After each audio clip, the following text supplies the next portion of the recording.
Have you ever had the feeling of something guiding you into a new direction? A spark of inspiration pointing into the unknown? That deep feeling of excitement that keeps you awake at night when trying to sleep. But for some reason, that feeling starts to fade. Your mind talks you out of it, duties start to pile up, and life takes over. But what would happen if you truly surrendered to that feeling?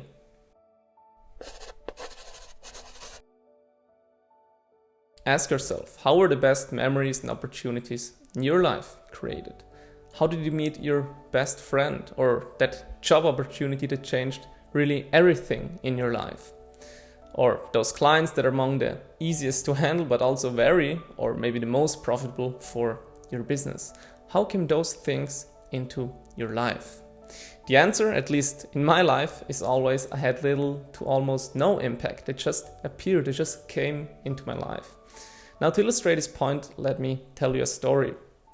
In 2021, my brother told me that he wanted to quit a 7-figure business that we have built for over 3.5 years. And I had a really hard time when I heard this, let alone seeing me continuing to do it alone.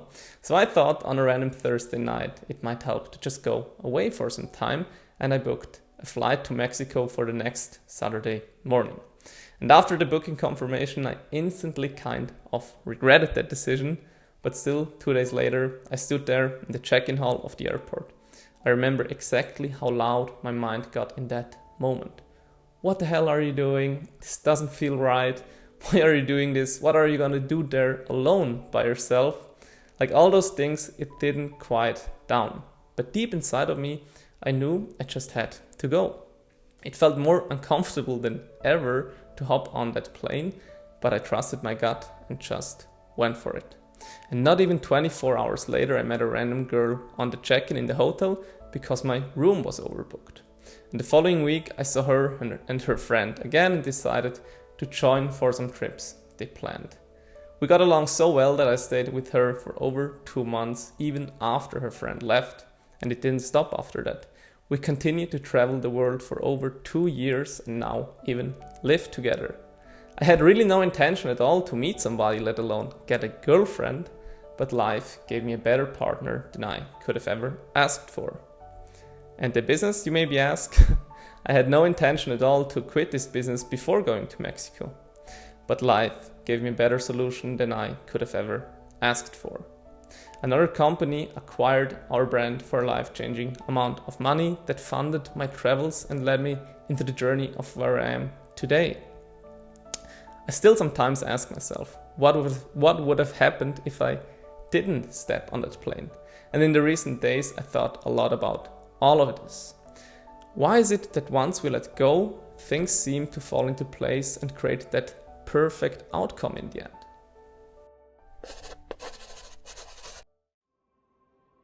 Just look around. If you look closely, it's very, very hard to unsee the perfection that nature is constantly creating. From the way that our body operates, heals and nurtures each cell so we can function properly, to the way how seasons of heat, cold, rain and dryness create that perfect balance and ecosystem around the globe. If you really look closely into each thing that is created by nature, it's hard to unsee the perfect harmony that exists constantly without effort. And behind every little thing there is a micro ecosystem that works just perfectly without us humans having to even touch it. And all of those little things together create one big ecosystem that we call life. An ecosystem that works in perfect harmony for over 3 billion years. And this, in fact, for me, is an undeniable proof that all there is actually one, including us humans. So now the question arises, if that is true and we are part of that perfect harmony, why is it that our inner voice always tries to interfere with that? Wouldn't it be easier to just let life do its thing, to just flow with life? Based on my own experience and the observation in nature, for sure it will be the best way. But something is holding us away from this way of living. An invisible wall called fear. Fear of the unknown, fear of poverty, fear of disease, fear of criticism, fear of loneliness, fear is constantly holding us back from living the life we actually feel aligned and fulfilled with. Let me explain this further so you can understand how this fear is really created.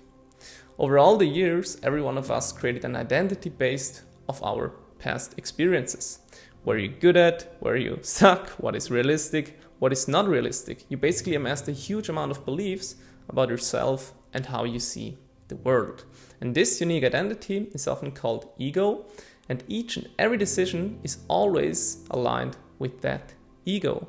And this is why you make decisions that feel good in terms that they are aligned with your identity, that ego.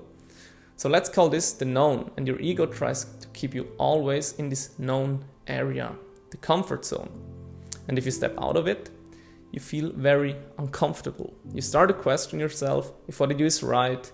The mind makes you believe that everything in the unknown is dangerous and could threaten your survival. Fear starts to kick in. And that feeling and inner chatting gets so strong that in most cases you turn around and go back to the known. Because human nature always aims for survival. If you understand this concept, you now should understand why it seems so hard to create actual change in your life, why it's so hard to keep that feeling of being in the flow alive, why every time you set a new goal, it feels like a very strong force is pulling you back. This force is your ego, but this force really is just a mental concept. It's basically an illusion. So how can you take the leap and step behind this illusion where the actual magic happens?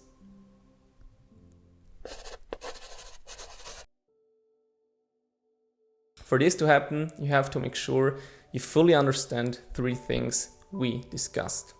First, life is constantly unfolding in the most perfect way. Second, your fear of the unknown is holding you back from that perfection.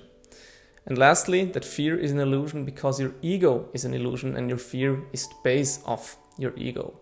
And now if those 3 points really make sense, you can go ahead to the 4th and final step. The step that allows you to experience the magic that life actually provides. Step number 4 is to trust. To trust your intuition. To trust that the situation you are facing, whether good or bad, is for you and not against you.